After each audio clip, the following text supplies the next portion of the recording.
So on April 12, 2018, I, Officer Thomas, received a call from Mr. Brent Summers of 120 Admiral Cochran Drive in Annapolis, very upset, explaining that he took his dog, a 5-year-old male dachshund, Jack Russell mix named Kobe, to Annapolis Wellness Vet Center in Annapolis for teeth cleaning. He advised that he was going back at approximately 4 p.m. to pick up his dog Kobe, which is a Jack Russell Dachshund mix. As he and his wife entered, the secretary asked them if they were afraid of large dogs, for they had a large pit bull type dog roaming freely. Just to let you know, Blue is an American Bulldog. Mr. Summers explained that he was paying the bill and the vet tech went to get his dog Kobe. He explained that as soon as they came from the back, they were in the hall. Kobe was leashed. The large dog went over to sniff him. He advised that Kobe was trying to get past him with his tail between his legs, and scared, he started to pee, and the large dog attacked him, immediately grabbing his back and wouldn't let go, shaking him. He explained that 3 people tried to separate the large dog from Kobe. He was also bitten by his dog Kobe during the incident. After a while, Kobe was finally freed from the dog's mouth. He then grabbed his dog, ran to the back. They put the large dog in a room. Mr. Summers advised that the dog belonged to an employee. He provided the dog owner's employee's information. Mr. Summers then submitted photos and statement. Mr. Summers advised that the vet and the owner of the practice took care of his dog Kobe. They actually took care of everything. He advised that Kobe sustained severe lacerations on his back and underneath his belly and had multiple sutures to close his wounds. Mr. Summers provided a statement and photos of his dog and the pictures of the wounds that were sutured. I then, Officer Thomas, later contacted Dr. Hamilton, whom is the vet and the owner of the practice. Dr. Hamilton advised that she was not aware that her employee, Gina Jefferies, had her dog with her, for she was not at her practice when the incident occurred. She advised that Kobe sustained severe gash on his back and several punctures that she repaired and sutured. She advised that she had a video of the incident and provided Animal Control with a copy of the video, which we have today. On April 17, 2018, Animal Control reviewed the surveillance of the incident and the completed case. The file of all statements provided, photos, and medical records were reviewed. It was determined it means to protect the public from future incidences. Animal Control issued the vicious order under Article 12, 402, Paragraph B of the new county law passed September 7, 2017 under public safety. On April 18, 2018, Mr. and Mrs. Jefferies did file an appeal, and I do have a surveillance video to show you. Mr. Summers' wife is standing at the end of the hallway, and now he starts attacking the dog. He's Here gone. comes Mr. Summers. Yep. That's Mrs. Jefferies right there in the blue. That is Mrs. Summers. They're coming down to assist. As you can see, they're hitting, kicking, everything else. He still has a hold of Kobe. It now goes down to the middle portion of the hallway.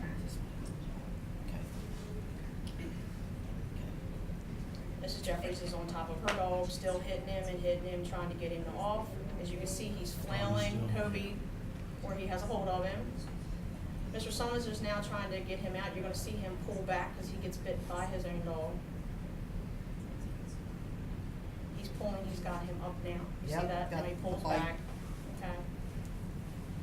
This is the tick, and Mrs. Jefferies are still trying to get the dog off. This goes on for several minutes. And Kobe's still held by Yes, Still absolutely. held. He's being still held.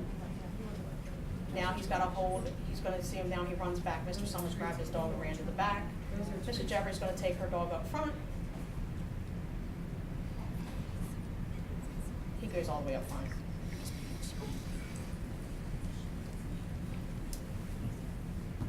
And then that's the tech.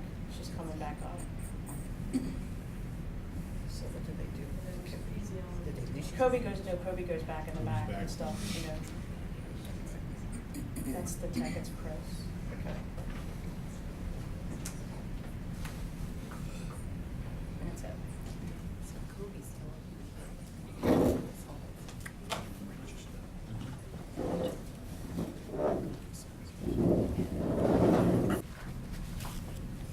You wanna give us your side of the story? What do you I'm want gonna, to say? I'm gonna go for her.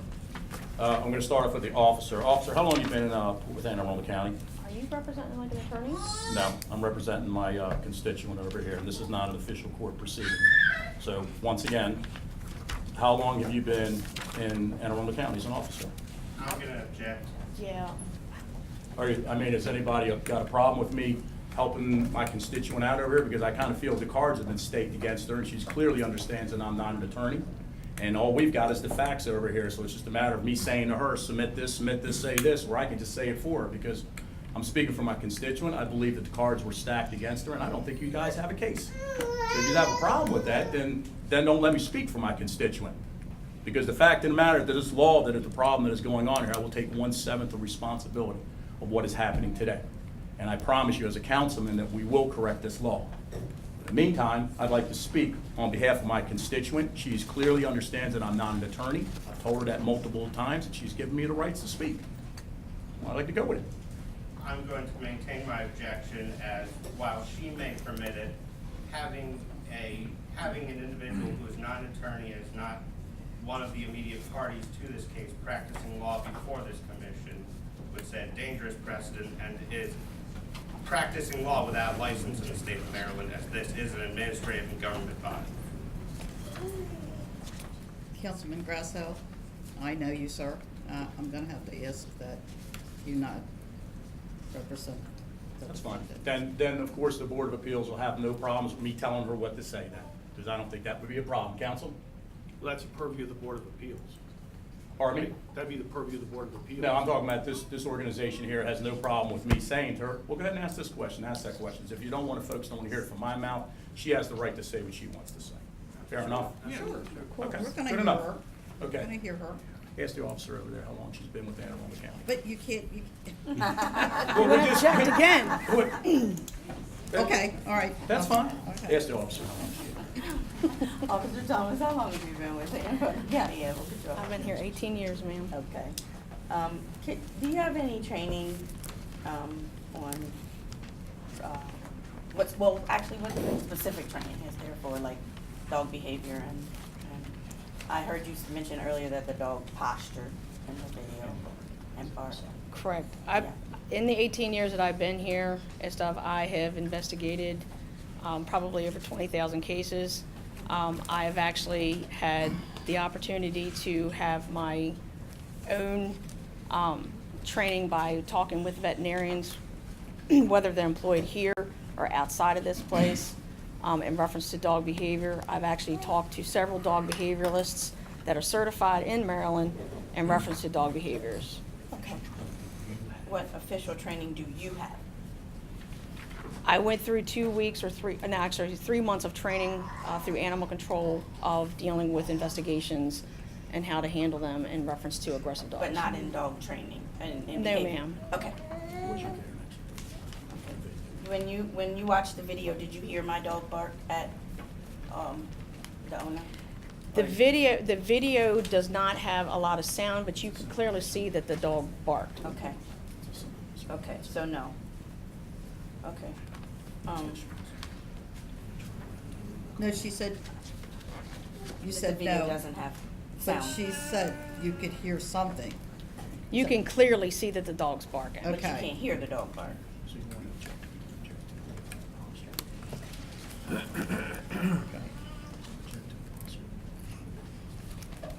Is the next question.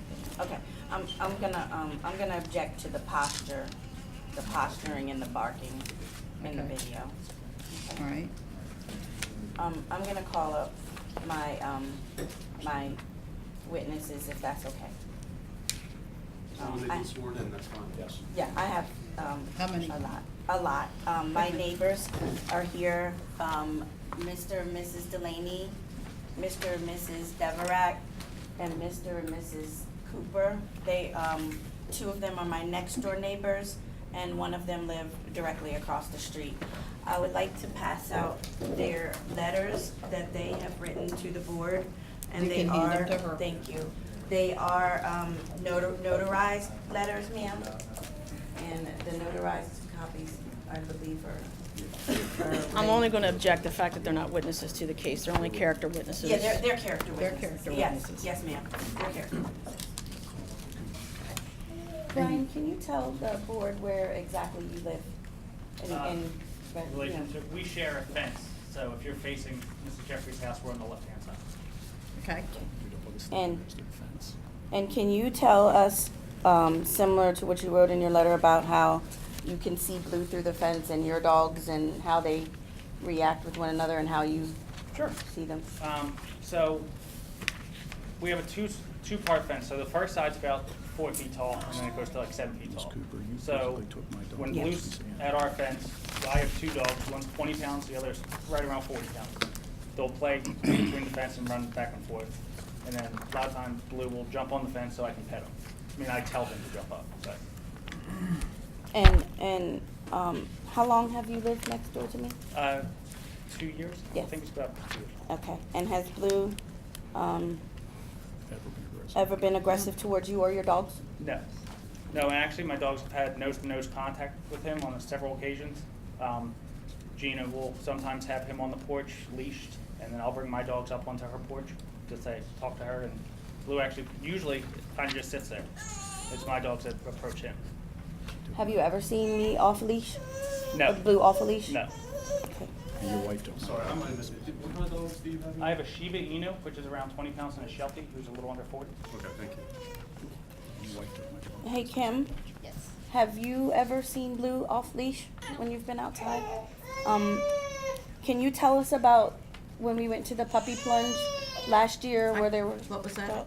We went to an event called the Puppy Plunge where vendors are set up and there's lots of people with their dogs on leashes and the dogs can jump in the water. It's at Camp Letts. And I was there. I brought Blue on a leash. Kim was there as a vendor and we saw each other, so we, were speaking.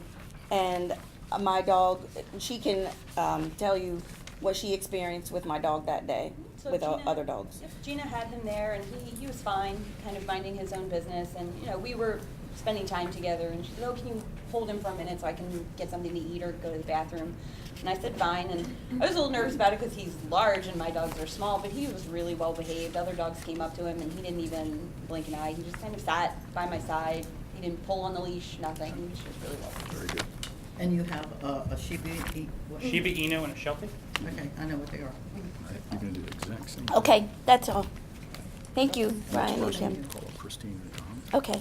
I'd like to call my other neighbors that live directly across the street from me, Tina and Tom Delaney, and they have been sworn in. Okay. Okay. How long have you lived next to How me? long have you lived across the street from me, Tina and Tom?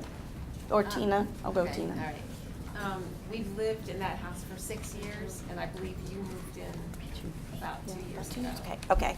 And have you ever seen Blue off the property off leash? Never. Have you ever seen Blue aggressive towards you or any other dogs in the neighborhood? Tom, how long have you lived next door to me? I've been there 6 years with her. That's a good marriage, right? Have you ever seen Blue act in a vicious manner? I'm not a vicious manner, but a aggressive manner. Never. Never. The dog is always very gentle. I'm always out doing something in the yard, and Gina often comes out. The dog will be on the leash.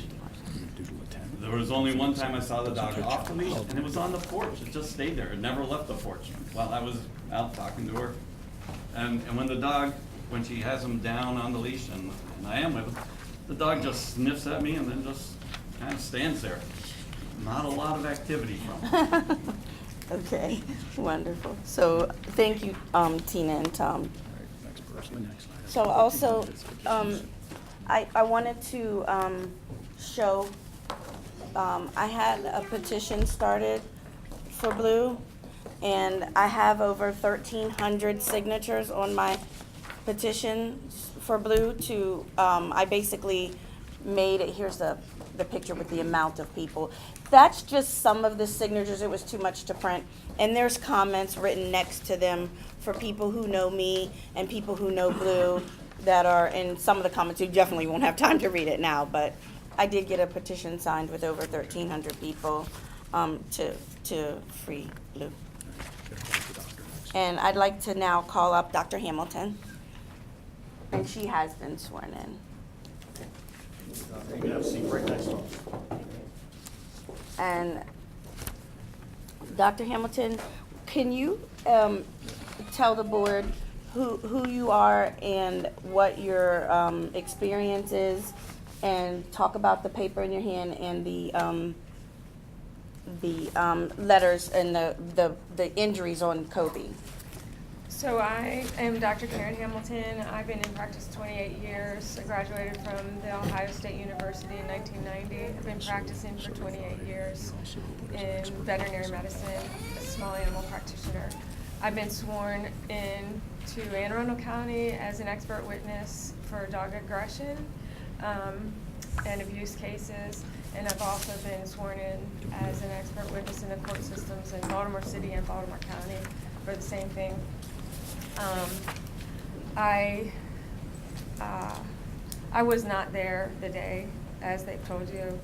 I didn't know Blue was going to be there. So it kind of came as a little bit of a shock when I found out what was going on.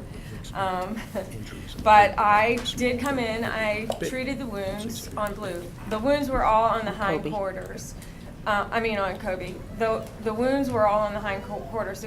So Blue grabbed Kobe from the rear end. It was a bad dog fight, but it was a 120-pound dog versus a 19-pound dog.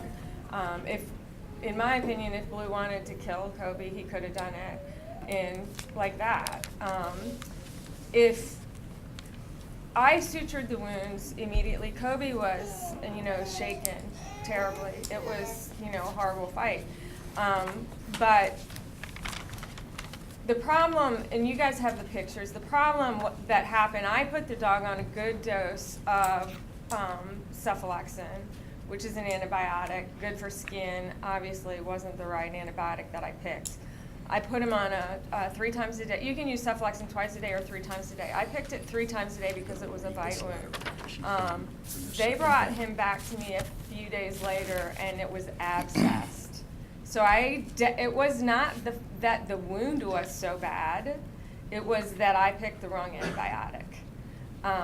So what happened was, and I don't know whether it was the bite that was so bad or if Kobe defecated on himself or rolled in some feces or what happened, but the wound got infected somehow. Like I said, I don't know if it was from the bite or if he rolled in it or it just got infected, but the wound itself got infected.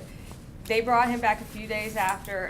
It was infected. The wound edges were getting necrotic. So I did a second surgery at that point. I opened it up. I put a drain in. I trimmed up some of the necrotic edges. And then I added clindamycin, a second antibiotic that I thought was going to be pretty broad spectrum and hit whatever it was. At that point, I did a culture sensitivity thinking, I'm going to need to find out what I'm treating. So it smelled terrible. It smelled like, a horrible, nasty abscess. It smelled like, feces was coming out of it. So they brought him back. It just wasn't getting better. It was like a flesh-eating bacteria. And so it just continued to get worse. So I took him off the cephalexin and put him on clavamox and clindamycin, and it was better, but it was still kind of slimy. So I had to wait until I got the culture sensitivity back. At the time that I got the culture sensitivity back, I knew what antibiotic to use. And at that point, and I kept telling him at that point, I said I had to wait until I knew what I was treating before I could treat it. And when I finally got the culture sensitivity back, then I knew what antibiotic I could use. And it was growing 2 bugs, Proteus mirabilis and E. coli. So at that point, I knew what antibiotic to use. And as soon as I got him on the right antibiotic, it took a turn for the good, and it started healing. So as soon as it started healing, I said, let's give it like 4 or 5 days to really get some of that pus out of there. start cleaning up a little bit, get some nice tissue on it, and then I'll do a skin flap, because by now it had eaten away so much of the skin.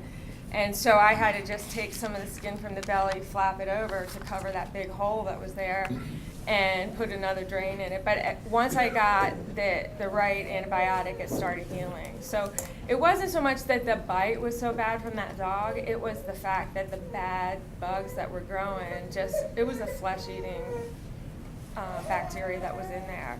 So it looks so much worse than it actually had to be because of the bacteria that was there rather than the bite wound itself.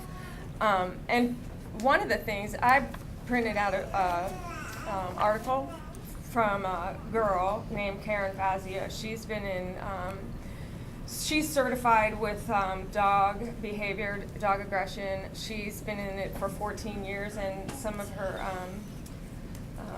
articles and things that she writes on is fear and aggression in dogs. And one of those statements, it says, when a dog truly intends to kill another, its actions are swift and death can occur in 15 seconds or less. Attacks intended to kill often are directed at the victim's stomach in an effort to disembowel its victim, or behind the head and at the base of the neck in an effort to sever the spinal column. Kobe grabbed that dog by its butt in its muscles. It did not grab in the stomach, and it did not grab at the neck. Kobe could have killed, like this says. Blue. I gotta make sure. You guys know who I'm talking about. Blue grabbed by the butt end, and I didn't see. You cannot hear in that video. There's no sound. You can't even see him, so you can't tell if he postured. You can't see him at all when the dog is coming through the door. When Kobe's coming through the door, you can't see Blue. So there's no telling if he postured or not. So I don't know. Was it a dangerous fight? Yes, all fights are dangerous. But was it really vicious and meant to kill? I don't think so. What do you think it was meant to do then? Well, I don't think any fight's a good fight, but I don't think it was meant to kill the dog. It says right here, if it's meant to kill, it can occur in 15 seconds. I'll I'm object gonna to that. disagree with that. You printed that off the internet. We don't know what that is, who that is. I just told you who it was, Karen Fazio. Well, I understand that, but we don't know. Well, in my opinion of 28 years experience, I can tell you that a dog can grab another dog and kill it within 15 seconds if it wants to, especially 120 pounds against 19 pounds. Was I'm sorry, I'm losing my mind here. Was the smaller dog on a leash at the time of the attack? Yes. And I have a question for Dr. Hamilton. Sure. So basically, understanding with what you pulled off the internet and understanding with your 20-some years of experience and stuff, if those people were not in that hallway and these two dogs, basically Blue had a hold of Kobe and continuing to do that, could he killed him? Could he have? Yes. Yes. He could have. Okay. Sure. Basically, you also stated that, his injuries were not that severe, and in your own letter basically stated that the damage were serious. I understand that you're talking about the, size difference. However, Kobe was just going in there for a teeth cleaning and just coming down the hallway, okay? And obviously, you basically advised that she gave poor judgment bringing her dog in there and she didn't have permission, correct? Right. Read off the letter of the next person. Thank her. Thank you, Dr. Hamilton. Next person. Do you have any more witnesses? Yes, they just walked in, and this would be Kobe's owners, Brent Summers and Bethany Summers, the owner of the other dog that was injured. They need to be sworn in. Speaking on behalf of them. So a few weeks after this incident happened, Bethany reached out to me on social media to discuss the situation that had happened between her dog and my dog. After the incident, I wrote Bethany and Brent a $1,000 check. I felt bad. I felt remorseful. Although Dr. Hamilton was paying for all of their medical bills, I felt it would just be the right thing to do for pain and suffering to give them $1,000. So I wrote them a check the night of the incident. Later on Friday evening, 2 days later, animal control knocked at my door and advised that they were impounding my dog. So at that point, I knew it was going to be time for me to possibly get a lawyer and buy things to make my house accommodating for a dog that could possibly be deemed dangerous. So at that point, I had to stop payment on the check. So Bethany reached out to ask me why I had stopped payment on the check. So I explained to her the financial hardship that was going to come about with my dog being impounded. So we kind of talked back and forth and a little bit about the incident and how we were both sorry and you know where we wanted to go from here. And she advised me that she did not want to see Blue be put down, and it had to be reported because Brent had to seek medical attention for the bite that he received from Kobe. So at that point, we decided that we would come to the commission together and ask for Blue's order to be downgraded to dangerous instead of vicious. They agreed that they did not want to see him put down, and they told me that they would write an email to Officer Thomas to advise her of that.